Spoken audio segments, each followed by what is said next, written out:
Okay, so welcome everybody back. Next talk or next speaker on stage, Henry. It's proudly present Henry from Boundary. He's also flying in from Zurich, but it's also a little bit jet lagged still, and we'll go back to the States. So it's a great honor to have you here, and I'm really looking forward to your talk. Welcome on stage, Henry. Thank you very much. I want to thank Stylight and Freeletics for hosting this event. It's been wonderful. What I did learn from the first two speeches that I heard, Christian and Nadav, is that we're not doing enough marketing because our whole theme is monitoring is important, and it's very important. And monitoring should not be done on log files. It should be done on the actual metrics coming from the system. Today, when you look at things, metrics coming from the system tell you exactly what's going on. Log files give you the symptom of what the application thinks is going on in the environment. So let's go through this a little bit. Hopefully this works. Or not.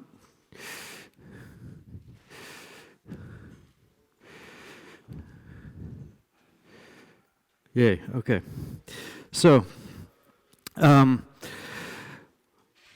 one of the things that we set out to do was to be able to analyze all the data in the world, all the metrics that anything can produce.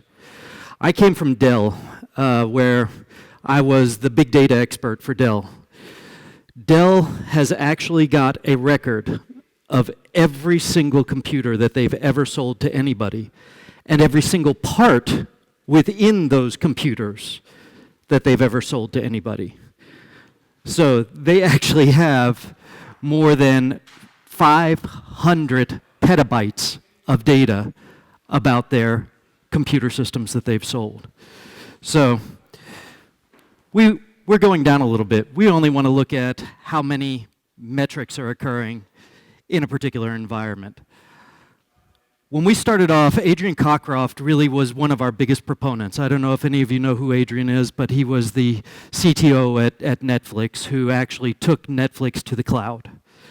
One of his problems was that his developers couldn't find out what was going on in the environment all the time. They store all of the movies on S3 storage in AWS. Then they move it to EBS, so the SSD storage, whenever someone calls in for a particular movie, and they keep it in the EBS storage for a period of time until they can flush the EBS storage. Well, they were having a problem every once in a while getting to the S3 storage, and Adrian thought it was a problem with their software, so he spent about 10 man-years trying to solve that problem. He then got us to come in there, and we started monitoring the AWS network environment. And what we found out is that AWS, on a relatively regular interval, had outages in their network to the S3 environment. And anytime they would have an outage, the system that was pulling the record from the S3 storage would crash. No reason, no real indicator, it would just crash. So when we got in there, we started pulling the metrics from the system. We would be able to look at the application return times for the network packets. We were able to look at how many data packets were being sent, how many data packets were being received. And anytime any of those numbers dropped below a particular threshold, Adrian would personally get on the phone with the head of S3 storage and start chewing him out about his network and the SLA that he was supposed to be keeping. Needless to say, we've all benefited from that because now S3 storage is very readily available and there are no network problems getting to S3 storage anymore. So how do we go about trying to attack this problem? What we said is we want to build a mechanism for gathering network metrics first, for Adrian, for gathering network metrics and presenting them to the user. But we want to do it at a frequency that's not been done before in anything other than things like Wireshark. We want to do it at a 1 second interval. And what we're doing is we're gathering 7 metrics for every single protocol, port, source, or destination, depending on which way we're looking at the message coming in. So that is roughly 640 metrics per second that we're pulling in on average. So we went out and we said, hey, we've got to go build a meter. We've got to build something that is able to do this. New Relic, App Dynamics, all Datadog, they all try and do much the same thing, but they don't try and do it at a 1 second interval. And the other thing that they don't try and do, and what I put as an absolute must for our team, was they don't try and keep the CPU utilization down for gathering those metrics. The meter that we have built runs in 0 to 1% of the CPU. I'm upset when it gets above 1%. We run in less than 40 kilobytes of memory. And we're gathering metrics on a 1 second interval. So the key to this story is to define what your metrics are when you're developing your product. What is the key for how you want to actually do your business going forward, and what's going to be the value proposition that you're going to have back to your users? The key value proposition for us is you can install our agent on any device, anything from a Raspberry Pi all the way up to a mainframe. We can actually monitor anything in between. So the other thing that we tried to do in the first iteration of the product was to try and get data from everywhere and all types of data. Now, the problem is that this wasn't the original design of the product. The set of microservices that was put in place to originally gather the information was really centered around IP metrics, nothing other than IP metrics. Well, then we started to try and take events in, because events are important. We want to know if a server has been rebooted. We want to know if a server's been put into maintenance mode, because that's going to affect the display of the metrics that are coming back to the user. It may not be as important that the CPU utilization is above 75% or below 25%.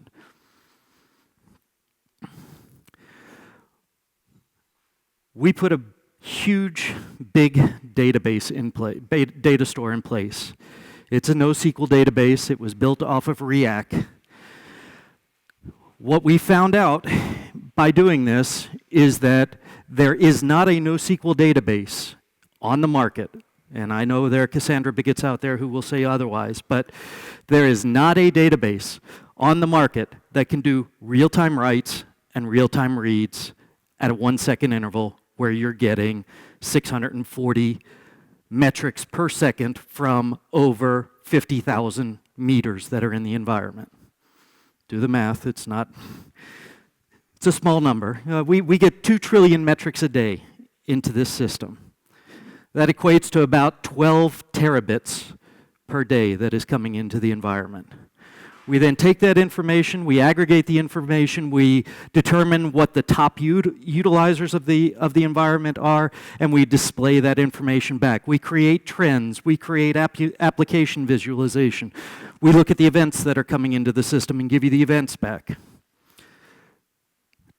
12 trillion terabits per day. But that's not enough, because this was just the network. Let me show you exactly what that looks like. Hopefully this will work. Maybe. So, in the system, we have the capability of examining, let's see, will this work?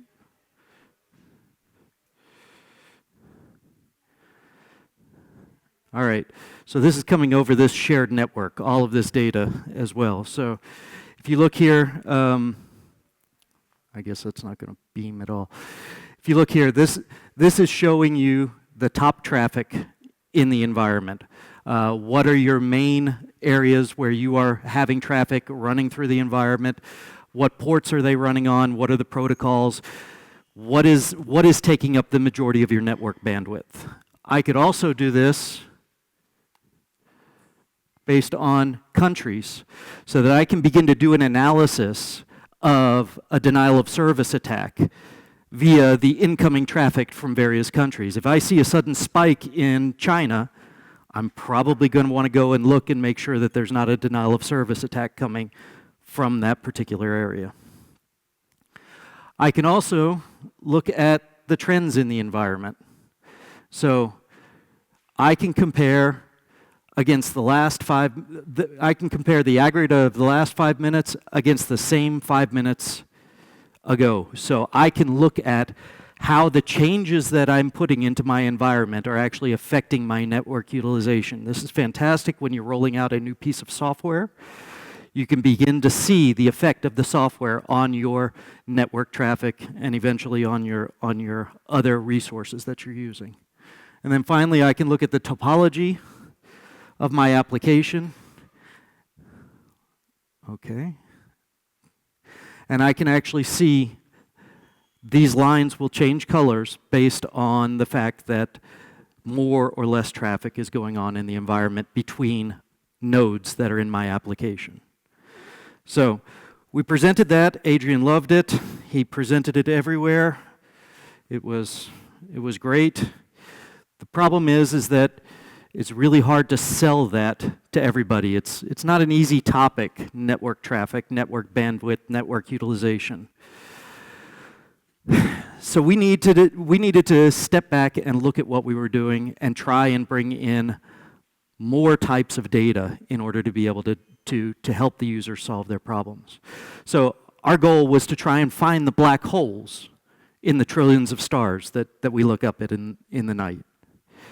Well, we started off with a very microservice-oriented architecture. The main thinking behind this was we were going to program in the right language for the right piece of code. So we have, for example, Shepherd is written in C, Cert Manager is written in Java. There's another one that's written in Golang. A third one's written in JavaScript. The UI is written in Ruby. So we got into microservices hell very quickly. My suggestion to anybody would be to provide a set of standards for your developers going forward. Set of standards, even that would apply to multiple languages, but at least have a set of standards to make sure that you don't get yourself in a situation where now when we wanted to change to handle different types of data, it was almost impossible. The other thing that you want to avoid is codependency. You want to make sure that your microservices don't depend on one another. They have to be independently scalable. We ran into a scenario where our solar environment had to scale in the exact relation to our dynamic grouping environment. If we didn't do that, then we wouldn't be able to dynamically group the things together. Well, that means we should have probably rethought that particular microservice and built it together, but we didn't. The other thing is try and avoid monoliths within a microservices architecture. As I was saying, if we had put those together, would we have been creating a monolith for that particular functionality? Our ingestion stream actually did aggregation, top K, storage, and distribution all in a single microservice. That microservice had to run on a 32 CPU box with over 40 gigs of memory. Not really a microservice anymore. But we had a lot of great customers. We had a lot of really big customers, and you've seen some of them from the other people who've spoken as well. So how do you deal with the fact that you've got a product that's relatively well loved by very big customers, but you know you have to change it. You know you have to re-architect it. Well, what we did is we went out and we bought another product. We bought a product called GraphDat, which was centered around looking at the metrics coming out of hosts. CPU utilization, memory utilization. It was also centered around plugins. Plugins being a key mechanism for gathering information from other systems. The reason that I'm here is because I actually contracted with Dom Phillips to create these plugins for us. And he's actually built a couple of really cool ones that I'll show you in a second. So the idea there is applications produce metrics on a regular basis, either via Coda Hail if they've really gotten intelligent and done some sort of application profiling, or through some sort of stats daemon where they're putting out stats on a regular basis. Nginx is a perfect example. They have a port. You can just hook up to the port and start sucking it out in JSON format directly. So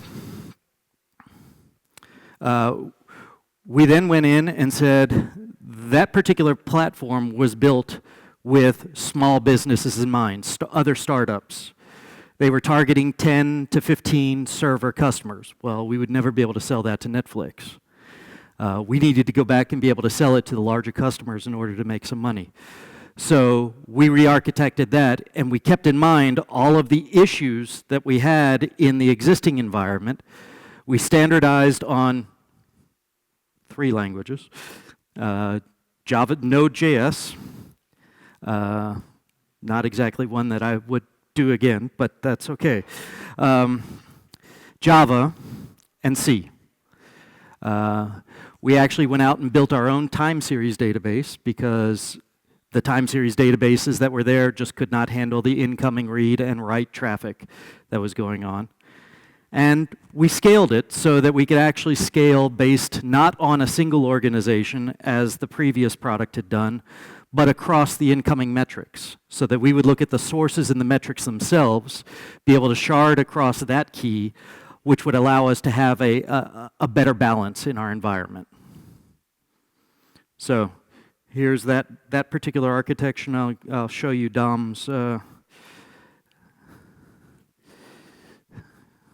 is it?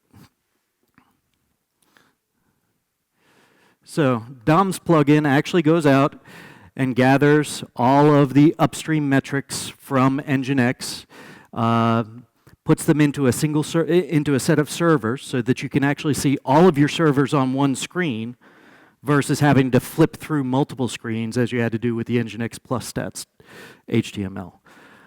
We've actually given the ability to add multiple Nginx Plus servers to the environment. So this list of servers, which is then being displayed, the metrics that they're producing, this list of servers can grow ad infinitum. All that will happen is you'll see more lines showing up on the screen. And the key here is we also identify events that are coming in. So if you see an upstream value that's gone down or has gone into an unhealthy mode, you'll see a line on the screen that says, something's gone wrong here. Now you can look at all of the metrics simultaneously to determine what the root cause of the problem is, versus trying to scroll through multiple log files in Logstash or scroll through multiple screens in Datadog or in New Relic to try and find out where the actual root cause of the problem is.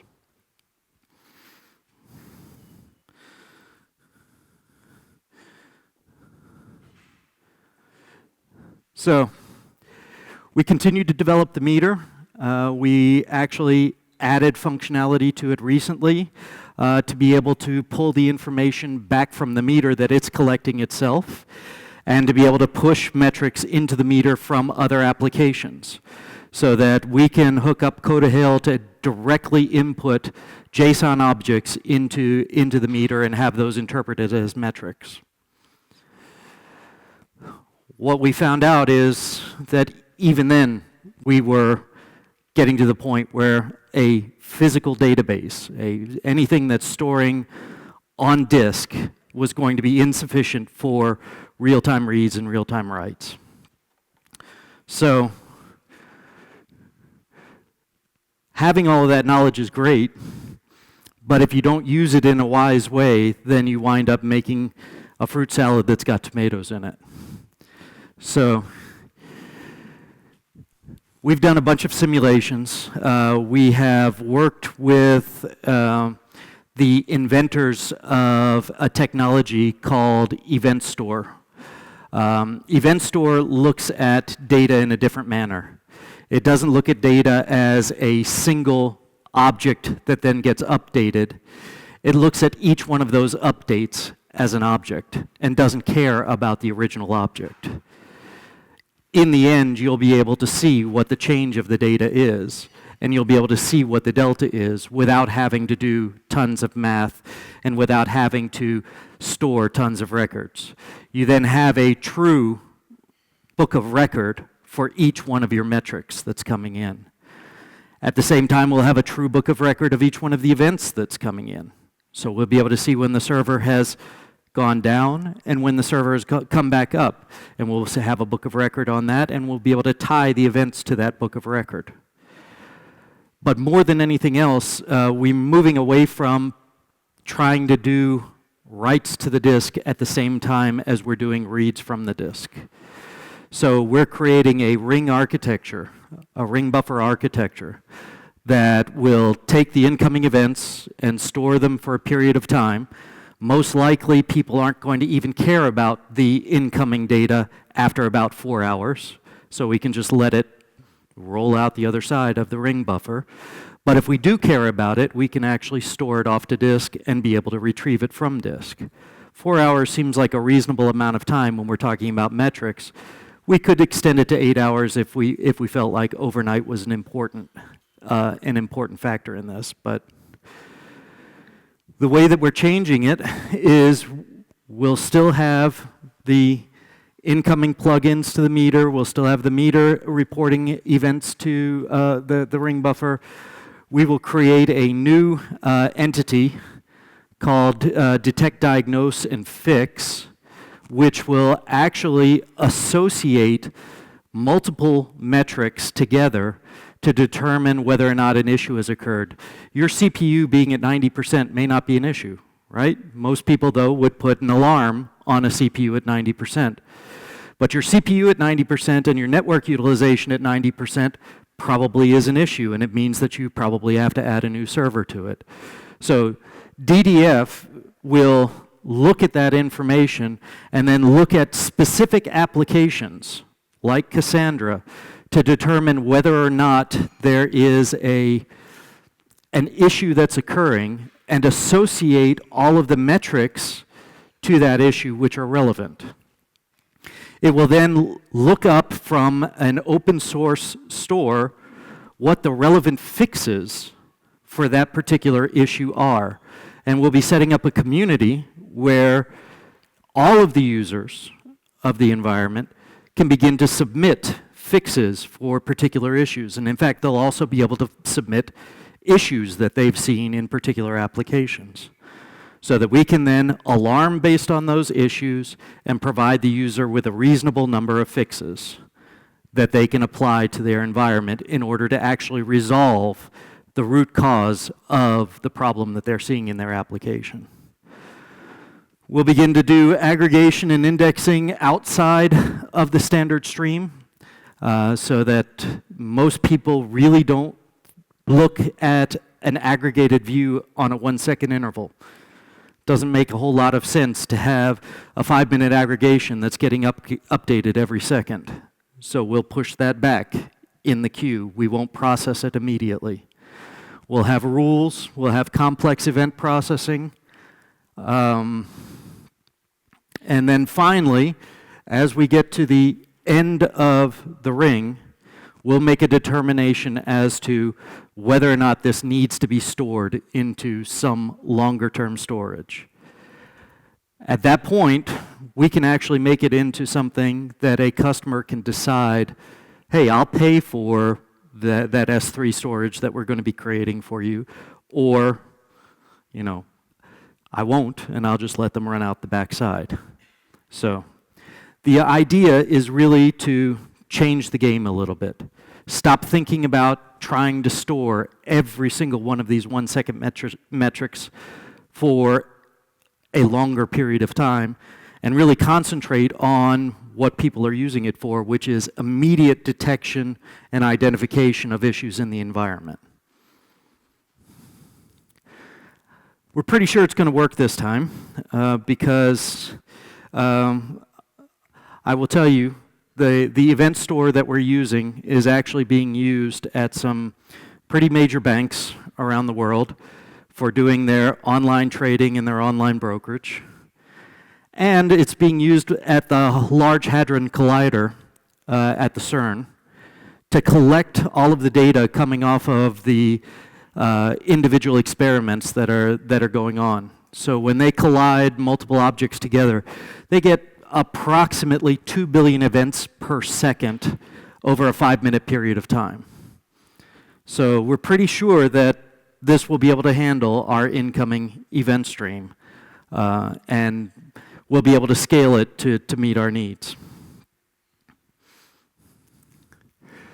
So I'm very early, I guess. One of the morals of this story is that you don't want to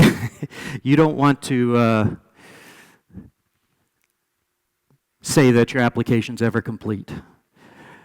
Your customers will dictate new requirements.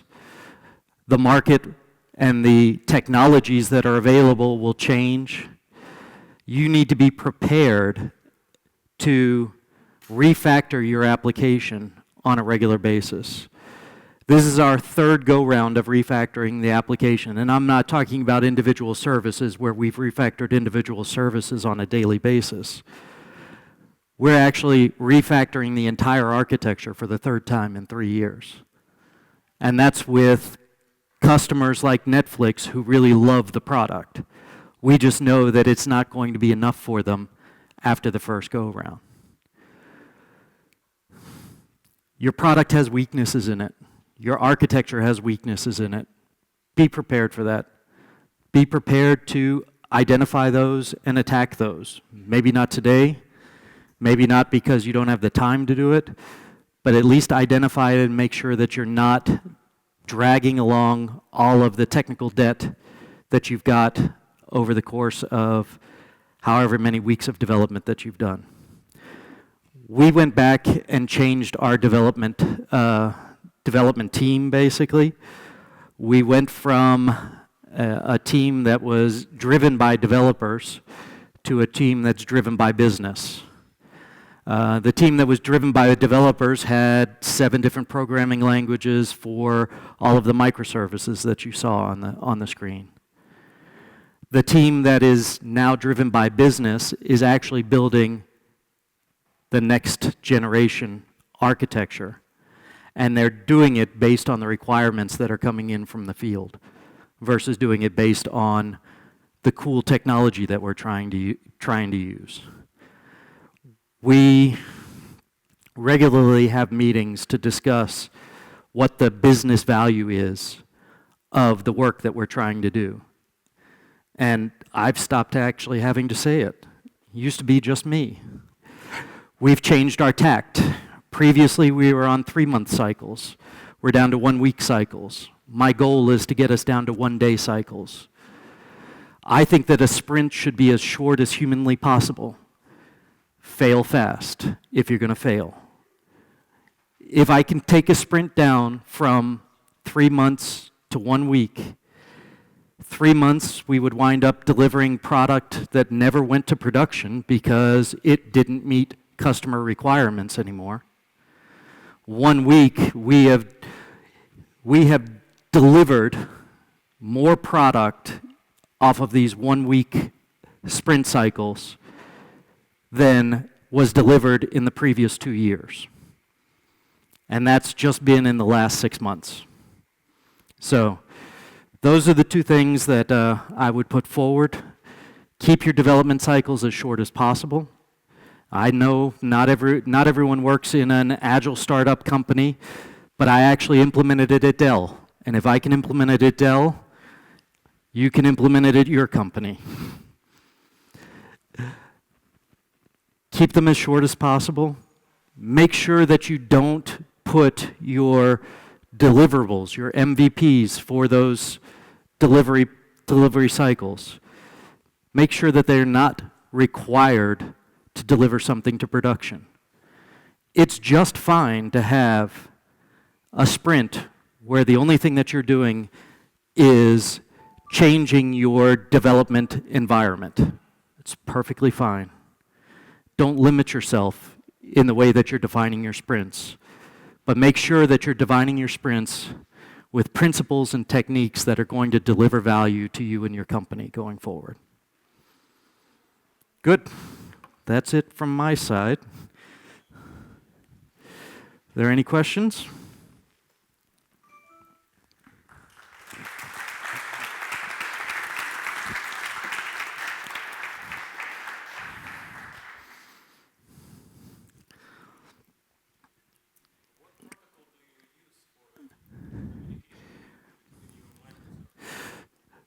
Between the microservices, so right now we're using a protobuf protocol in order to communicate between the microservices. Where we're going is we're going to be using Vertex with Captain Proto as the standard for the communication protocol. Sorry.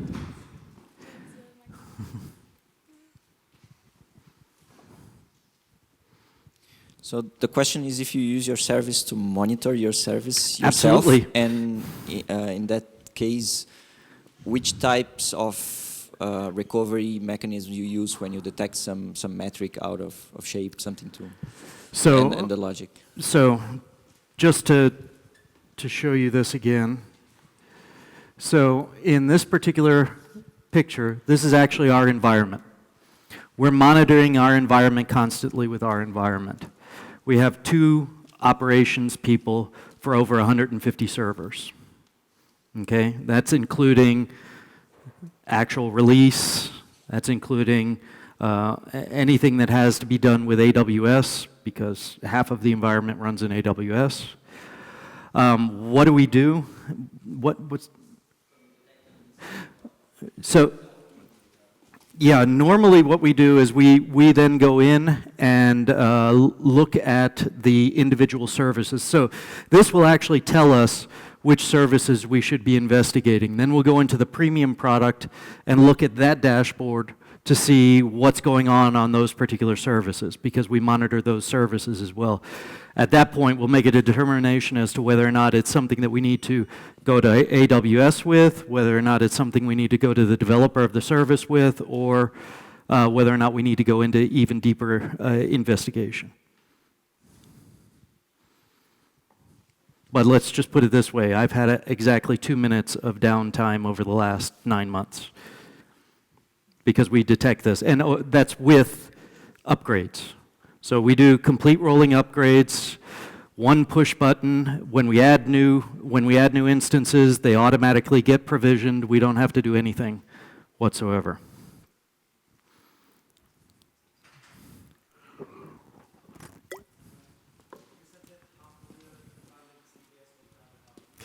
So half of the environment is AWS. The original enterprise environment, which has the 32 core servers in it, it's in a co-location facility called Dimension Data out in California. We're trying desperately to get out of that particular agreement, but we have to do the modifications to be able to get off of the 32 CPU, 32 core servers that are there. We just, the cost to do that in AWS was prohibitive. Okay. Dankeschön. It works.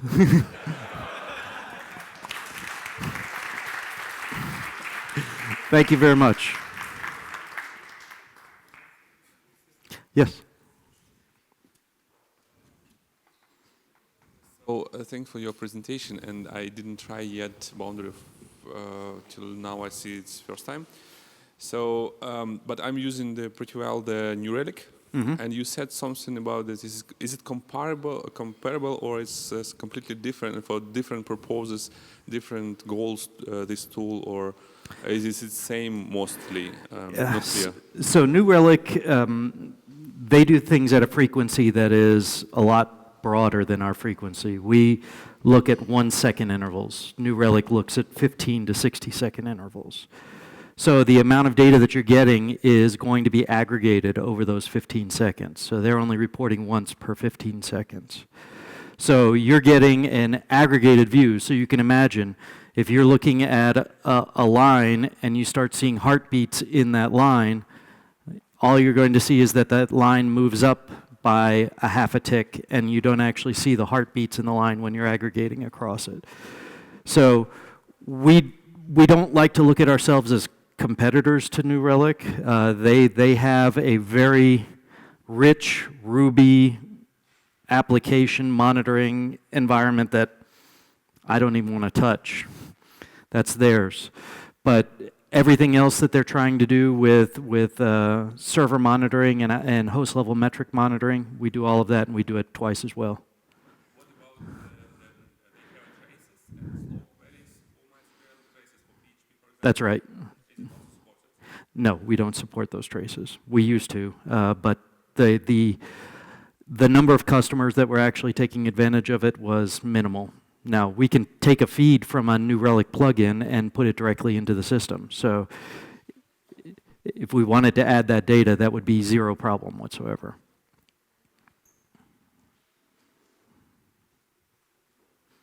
Yes? So you said if I have an inference in my system, I get a proposition, so what to do or what to send at the developers. Where do I see this in the dashboard? So how did you realize that so that I don't get 1,000 messages from it that tell me, please do this, please do that? So we actually do deduplication. Let me see if I have it here. Okay, network's slow again. We actually do deduplication of the events coming in, so that what will happen is you'll get multiple of those events coming in, but you only see a single line that says, you've seen this event X number of times, and the last time you saw this event was at this time. So here you can see it.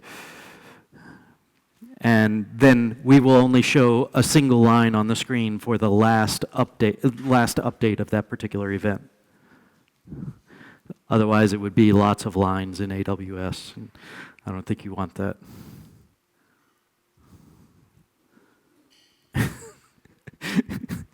Okay, which one is funny? CloudWatch error? Oh, it's probably because of the connection. Yeah, I think it was just the... It's a feature. There we go. Yeah. Did that answer the question? I just want to make sure that I... Yeah. Cool.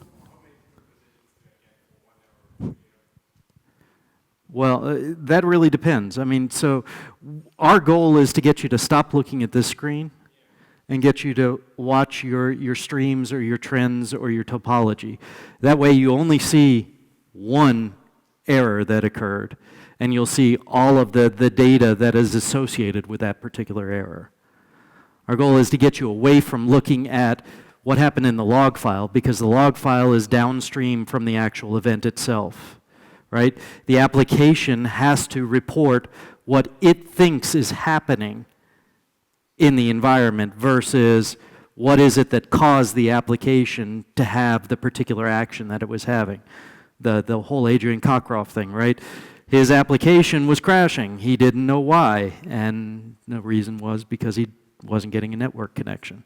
And he couldn't replicate it anywhere in any of his environments, so. Question about time series analysis. So I guess you're doing a lot of correlation and autocorrelation functions on all these kind of time series.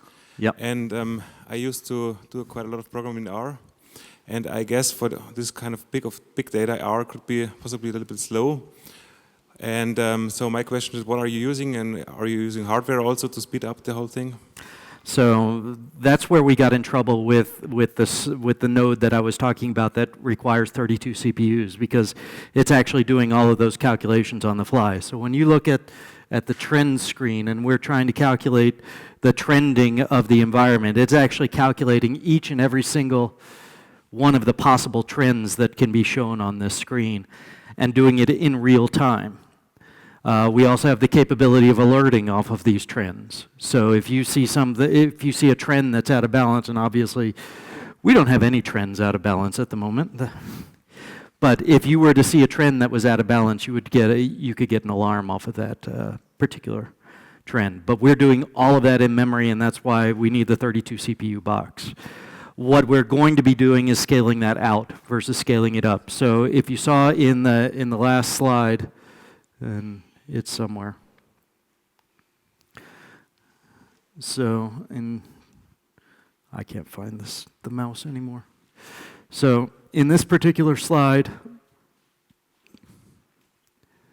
we actually have an aggregator service and an indexing service.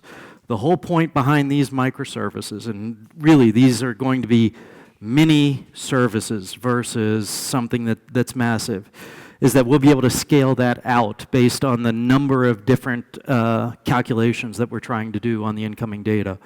We're going to aggregate at a top K level, because obviously we only want to see the top K of certain things. We're going to aggregate over a period of time.